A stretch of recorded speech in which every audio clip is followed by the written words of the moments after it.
దేవుడును మన రక్షకుడునైన యేసుక్రీస్తు ప్రశస్తమైన నామంలో మీ అందరికీ నా హృదయపూర్వకమైన వందనాలు తెలియచేస్తూ ఉన్నాను.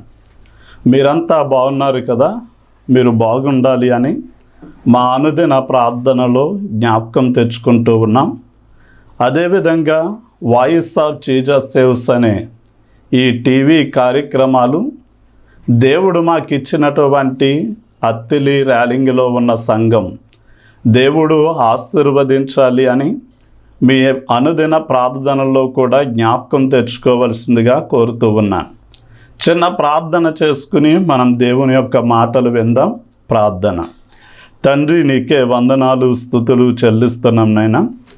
ఈ సమయమందు నేను ఈ వాక్యాన్ని వింటున్న వారిని మీరు జ్ఞాపకానికి తెచ్చుకోనండి. నిలబడినటువంటి నన్ను నీ సిలువ చాటున మరుగుపరిచి నాకు మా అందరికీ కావలసిన ఆత్మీయమైన వర్తమానాన్ని మీరు అనుగ్రహించండి. నీ మాటలు వినగల చెవి, గ్రహించగలిగిన హృదయం మాకు ఇచ్చి నీ మాటల ప్రకారము జీవించే నాయనా విధేయత కలిగిన మనస్సును, త్యాగపూరితమైనటువంటి మనస్సును మాకు దయచేసి దీవించమని యేసు నామంలో అడిగి వేడుకుంటున్నాం తండ్రి, ఆమేన్. సరే అండి, మనం యోహాను సువార్త 16వ అధ్యాయం 7వ వచనాన్ని చదువుకుని వాక్య సందేశాన్ని విందాం. అయితే నేను మీతో సత్యము చెప్పుచున్నాను, నేను వెళ్ళిపోవుట వలన మీకు ప్రయోజనకరము. నేను వెళ్ళని ఎడల ఆదరణకర్త మీ వద్దకు రాడు, నేను వెళ్ళిన ఎడల ఆయనను మీ వద్దకు పంపుదును. ఇక్కడ ప్రభు అయిన యేసుక్రీస్తు వారు తన శిష్యులతో మాట్లాడుతూ ఆయన ఇక తండ్రి దగ్గరకు వెళ్ళవలసిన సమయం ఆసన్నమైంది అని ఎరిగి 2 విషయాలు తన శిష్యులతో చెప్తూ ఉన్నాడు. అదేంటి అంటే, ఈ లోకంలో మీకు శ్రమ కలుగుతుంది. అలా కలిగినప్పుడు మీకు ఏదో వింత సంభవించినట్లుగా మీరు తొందరపడొద్దు, కానీ ఇలాంటి పరిస్థితులు మీకు సంభవిస్తాయి అని నేను ముందుగానే చెప్పిన మాటను మీరు జ్ఞాపకం తెచ్చుకోండి అన్నాడు. రెండవదిగా, నేను మీ వద్ద నుండి తండ్రి దగ్గరకు వెళ్తున్నాను గనక మేము అనాదరమని మీరు భావించొద్దు, కానీ నా వంటి వేరొక ఆదరణకర్తను మీ వద్దకు పంపిస్తాను అని, నేను వెళ్ళిపోవడం మీకు ప్రయోజనమని, అప్పుడు నేను వెళ్ళినప్పుడే ఆదరణకర్త మీ వద్దకు వస్తాడు అని చెప్పి యేసుక్రీస్తు వారు తన శిష్యులకు చెప్పడం మనం చూస్తూ ఉన్నాం. అయితే ఆదరణకర్త అనేటటువంటి పదానికి గ్రీకులో ఇవ్వబడినటువంటి అర్థం ఏంటి అంటే, మన ప్రక్కనే ఉండి మనకి సహాయము చేయువాడు అని అర్థం. అంటే పరిశుద్ధాత్మ దేవుడు ఒక సహాయకుడిగా ఈ లోకానికి వచ్చి ఏ విషయాలలో మనకి సహాయం చేస్తాడో మనం ఒక 7 విషయాలను మనం ఈ రోజున నేర్చుకుందాం. మొట్టమొదటిగా, మనము దేవుణ్ణి ఆరాధించడానికి, ప్రార్థించడానికి పరిశుద్ధాత్మ దేవుడు మనకి సహాయం చేస్తాడు అని మనం తెలుసుకోవాలి. ఒక రోజున యేసుక్రీస్తు వారి యొక్క శిష్యులను బట్టి పరిసయ్యులు, శాస్త్రులైనటువంటి వారు, ఇదిగో నీ శిష్యులు చేతులు కడుగుకోకుండా భోజనం చేస్తున్నారు అని, వారేదో ఒక పెద్ద నేరము చేసినట్లుగా తప్పిదాన్ని మోపుతూ ఉంటే యేసుక్రీస్తు వారు తన శిష్యుల పక్షముగా మాట్లాడుతూ అంటాడు, మరి మీరెందుకు పెద్దలు నియమించినటువంటి ఆచారాలను బట్టి దేవుని యొక్క వాక్యాన్ని మీరు నిరర్ధకం చేస్తూ ఉన్నారు? మీరు మనుషులు కల్పించినటువంటి పద్ధతులే దైవోపదేశములుగా బోధిస్తూ లేక నన్ను అనుసరిస్తూ మీరు వ్యర్థంగా దేవునిని ఆరాధన చేస్తున్నారు అన్నాడు. అంటే దేవుడు చెప్పిన పద్ధతిలో ప్రార్థించక, దేవుడు చెప్పిన పద్ధతులలో మనం దేవుణ్ణి ఆరాధించకుండా ఎవరో మనుషులు కల్పించినటువంటి పద్ధతుల ప్రకారం ప్రార్థించడం, ఆరాధించడం అది వ్యర్థమైనటువంటిది అని మనం తెలుసుకోవాలి. లేఖనాలలో వాక్యం ఏమని సెలవిస్తుంది అంటే, ఆత్మతో మనము ఆరాధించే వారిగా ఉండాలి అని వాక్యం సెలవిస్తుంది.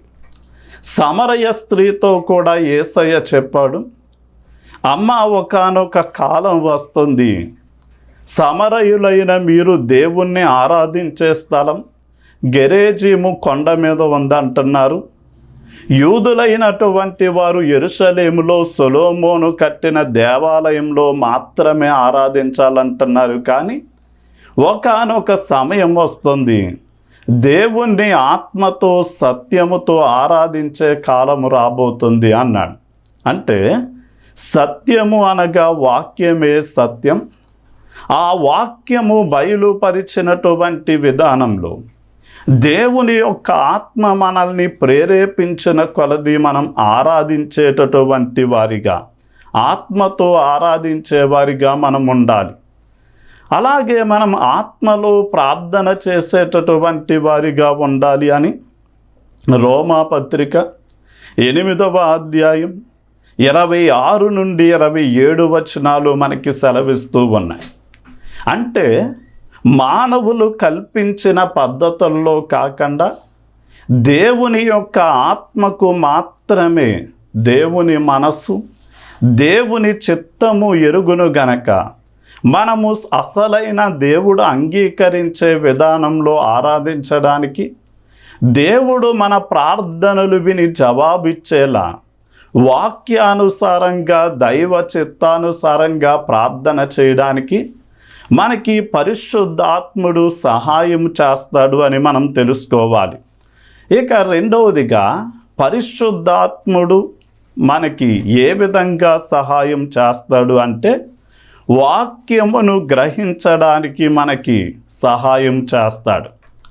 ఉదాహరణకి మనం అసలు దేవుని యొక్క వాక్యాన్ని రచించింది ఎవరు అని మనము పరిశీలన చేస్తే, 2 పేతురు పత్రిక 1వ అధ్యాయం 20 నుండి 21 వచనాలను మనం చూడగలిగితే, లేఖనములలో ఏ ప్రవచనము కూడా మనుషుని యొక్క ఇచ్చను బట్టి, కోరికను బట్టి, మనుషుల యొక్క ఆలోచనల్లోండి వచ్చింది కాదు, కానీ ఒక వ్యక్తి పరిశుద్ధాత్మ చేత ఆవరించబడి, ప్రేరేపించబడి, అది పలకబడింది, వ్రాయబడింది అని మనం తెలుసుకోవాలి.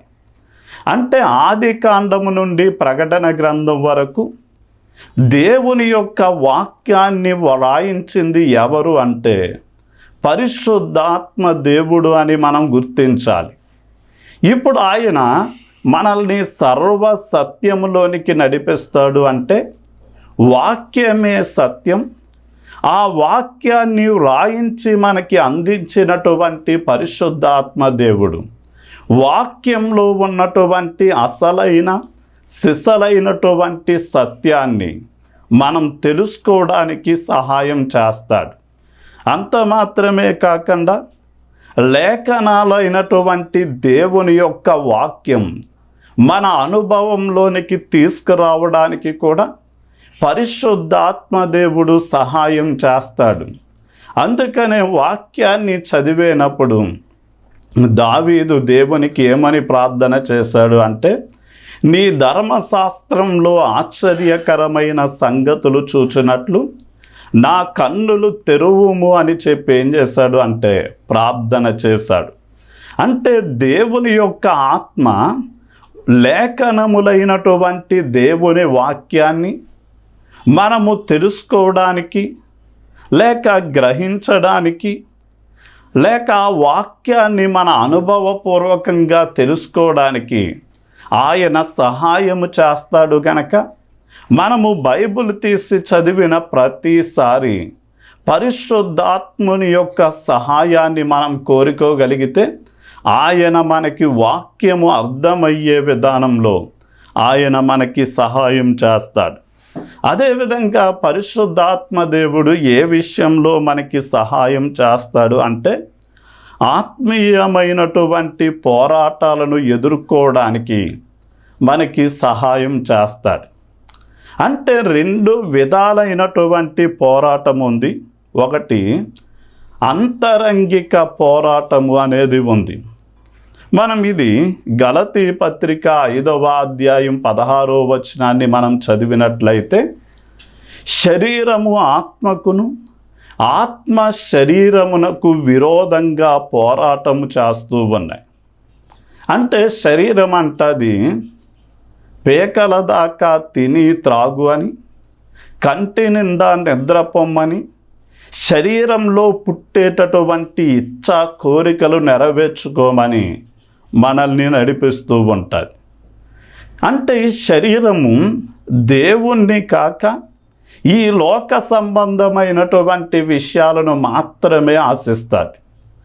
కానీ మనలో ఉన్నటువంటి ఆత్మ అది శరీరంలో పుట్టే ఇచ్చలు కోరికలను మాత్రమే నెరవేర్చుకోవడానికి బ్రతకొద్దు అని, అది దేవుని గూర్చి దేవుని సంగతులను గూర్చి ఆలోచన చేస్తూ ఆశిస్తూ మనము ప్రార్థనలో బాగా గడపాలి అని, వాక్యాన్ని బాగా నేర్చుకోవాలి అని, క్రమముగా దేవుని మందిరానికి వెళ్ళాలి అని, నీతిగా భక్తిగా యథార్థంగా బ్రతకాలి అని చెప్పి అది మనల్ని దేవుని గూర్చిన విషయాలలో మనల్ని నడిపిస్తుంది.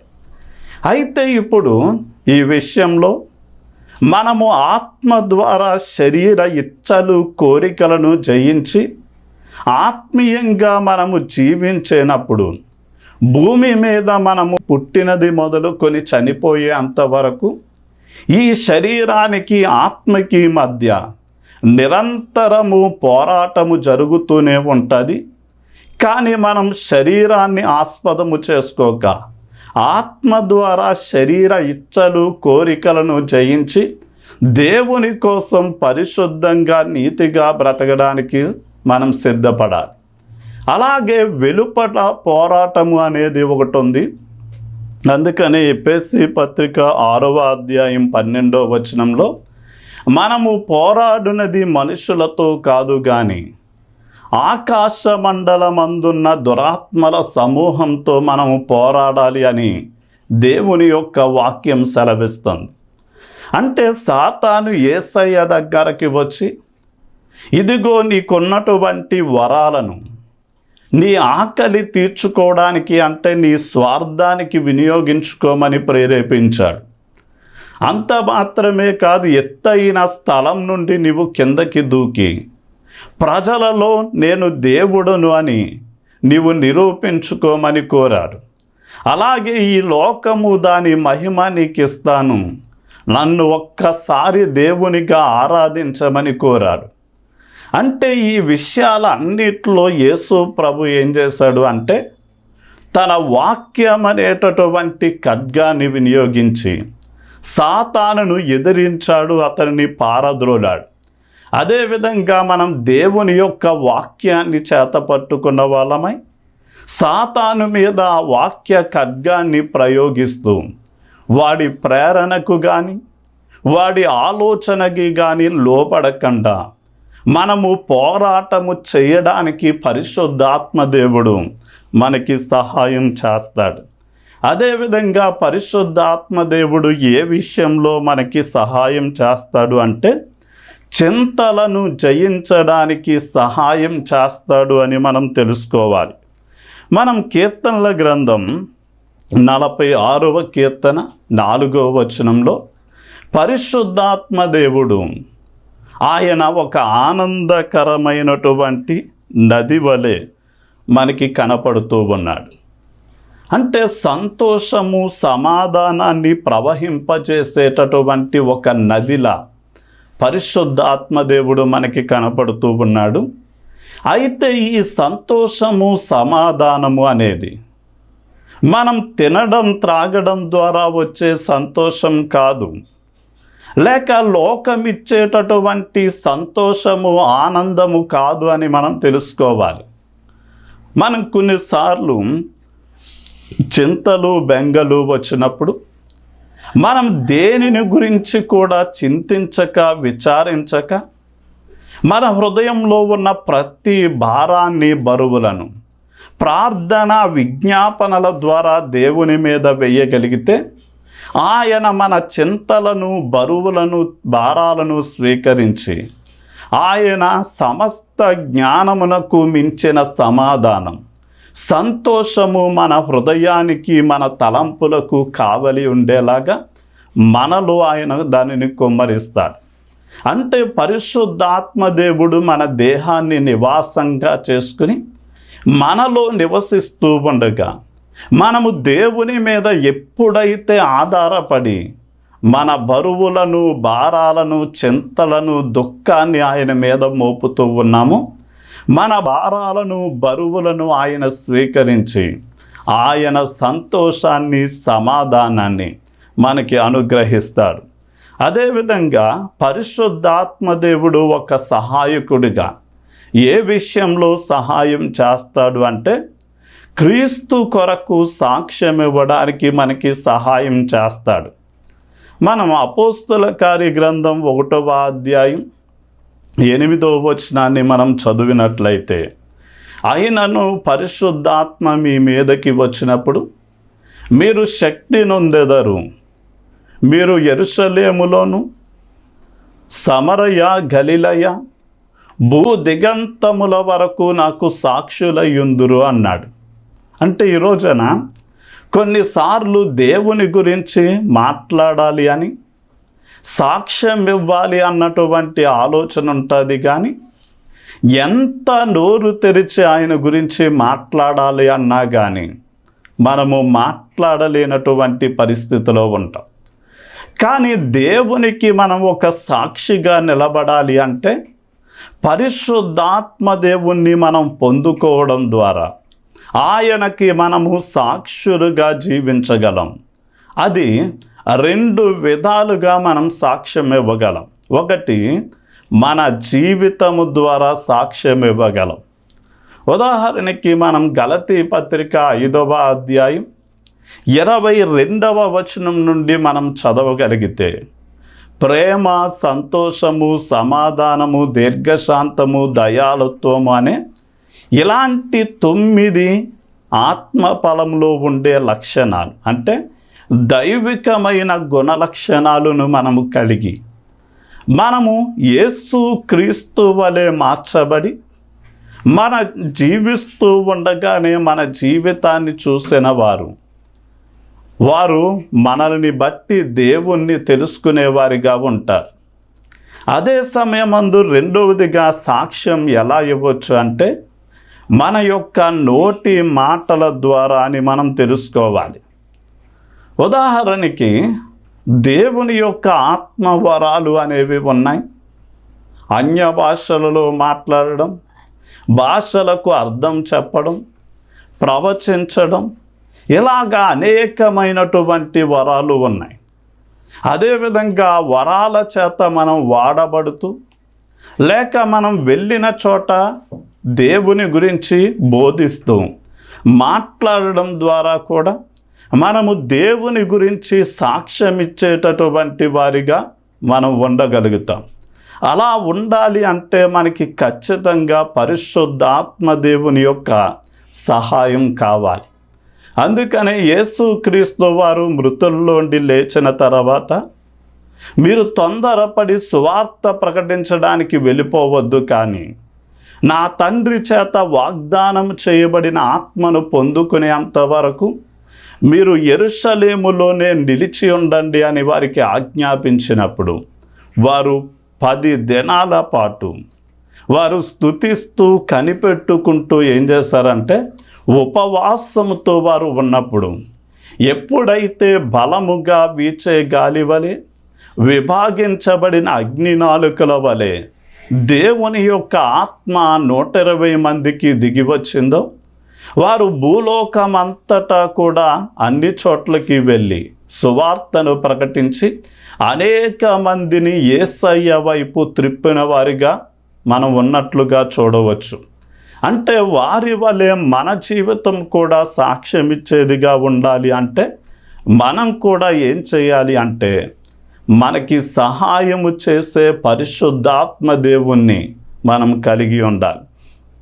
ఇక పరిశుద్ధాత్మ దేవుడు ఒక సహాయకుడు వలె ఏ విషయంలో సహాయము చేస్తాడు అంటే, మనము పనులను నైపుణ్యతతో చేయడానికి ఆయన సహాయం చేస్తాడు.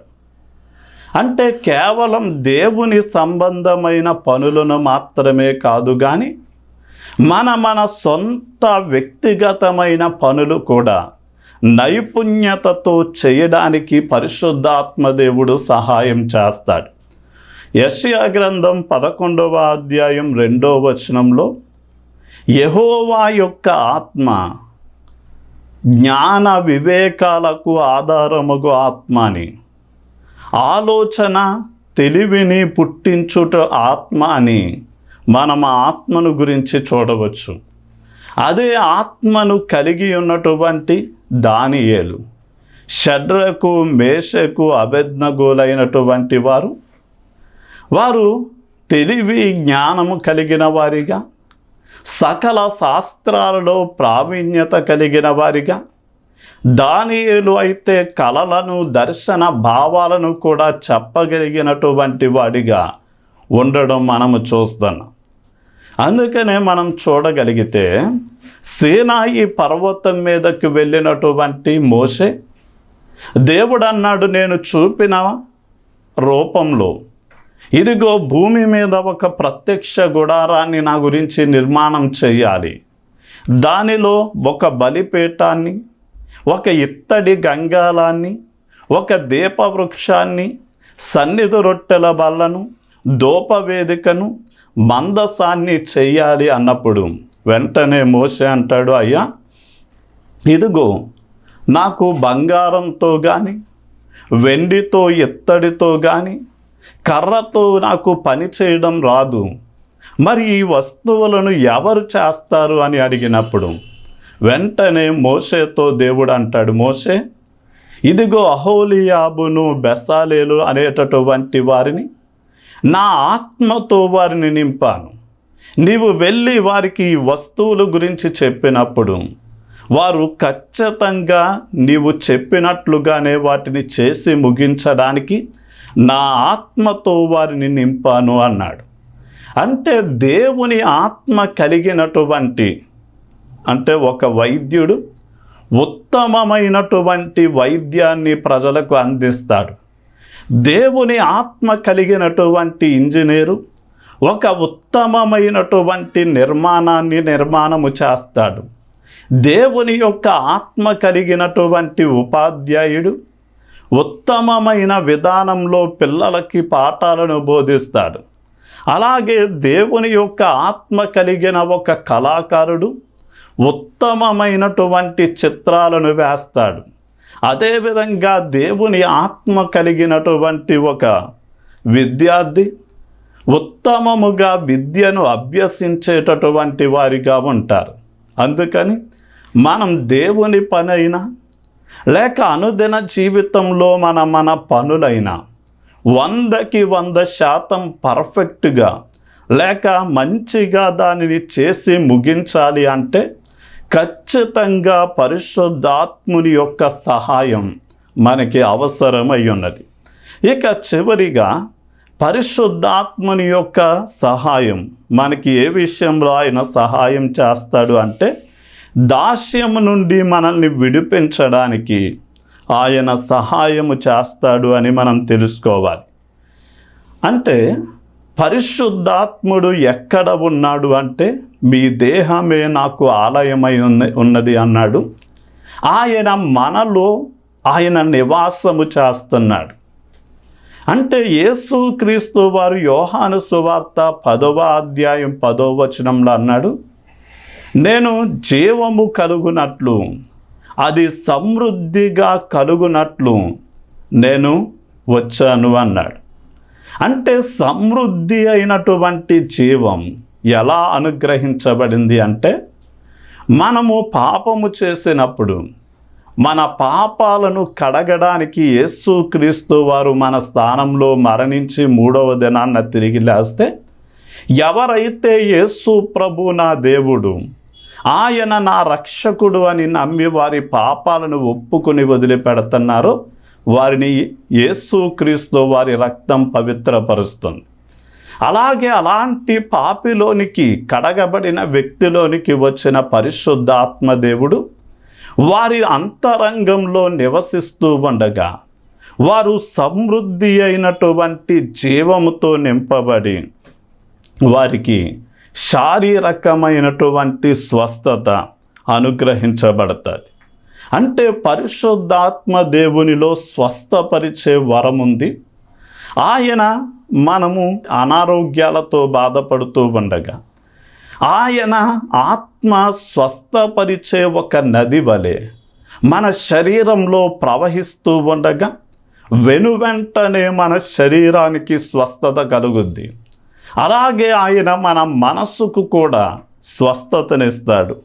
మనం 2 తిమోతి పత్రిక 1వ అధ్యాయం 7వ వచనాన్ని చూడగలిగితే, మనము దాస్యపు ఆత్మను పొందుకోలేదు కానీ శక్తియు ఇంద్రియ నిగ్రహములు కలిగినటువంటి ఆత్మనే పొందుకున్నాము అంటాడు. అంటే మనల్ని మన స్వాధీనంలో ఉంచుకోవడం మన వల్ల కాదు, కానీ మనం ఎప్పుడైతే పరిశుద్ధాత్ముని కలిగి ఉంటామో, ఆయన శక్తి, ధైర్యము, ఇంద్రియ నిగ్రహములు కలిగిన ఆత్మ గనక మనము అనుకున్న విధానంలో మనము జీవించడానికి ఆయన ఆత్మ మనకి శారీరక స్వస్థత, మానసిక స్వస్థత, అన్ని కోణాలలో మనకి స్వస్థతనిచ్చి ప్రతి బంధకాల నుండి మనకు విడిపించి సహాయం చేస్తాడు. ప్రార్థన చేసుకుందాం. తండ్రి, నీకే వందనాలు, స్తుతులు చెల్లిస్తున్నాం నాయన. ఈ వాక్యాన్ని ఎవరైతే వింటూ ఉన్నారో ఆదరణకర్త అనే పేరుకి నాయన గ్రీకులు సహాయకుడు అని, ఆయన మా ప్రక్కనే ఉండి సహాయం చేస్తాడని నీ వాక్యం సెలవిస్తుంది. అలాగే పరిశుద్ధాత్మ దేవుడు నాయన, పరిశుద్ధాత్మ దేవుడా, నిన్ను ఎవరైతే నీవు చేసే ఆ సహాయాన్ని గుర్తించి మాకు సహాయము చేయమని కోరుకుంటున్నారు, వారు ఆత్మతో సత్యముతో ఆరాధించడానికి, ప్రార్థించడానికి సహాయం చేయండి. నీ దివ్యమైన వాక్యాన్ని గ్రహింపగలిగిన శక్తిని మీరు దయచేయండి. అదే సమయమందు ఆత్మీయంగా వారు ప్రతి పోరాటాన్ని ఎదుర్కోవడానికి సిద్ధపరచండి. ప్రతి విధమైన చీకు చింతల నుండి మీరు విడిపించి సంతోష సమాధానాలతో నీ బిడ్డలను నీవు నింపండి. వారు ఎక్కడకు వెళ్ళినా నీకు సాక్షులుగా నిలబడడానికి మీ సహాయమును మీరు అనుగ్రహించి మీరు దీవించండి. వారు దేవుని పనిలో ఉన్న వ్యక్తిగతమైన పనులైన వారు 100కి 100% మంచిగా చేసి ముగించడానికి మీరు కృప చూపించండి. అదే సమయమందు వారి శారీరక మానసికమైన స్వస్థతనిచ్చి వారిని నీ సాక్షులుగా నిలబెట్టి మహిమ తెచ్చుకోమని యేసు నామంలో అడిగి వేడుకున్నాం తండ్రి. ఆమేన్. ఆమేన్.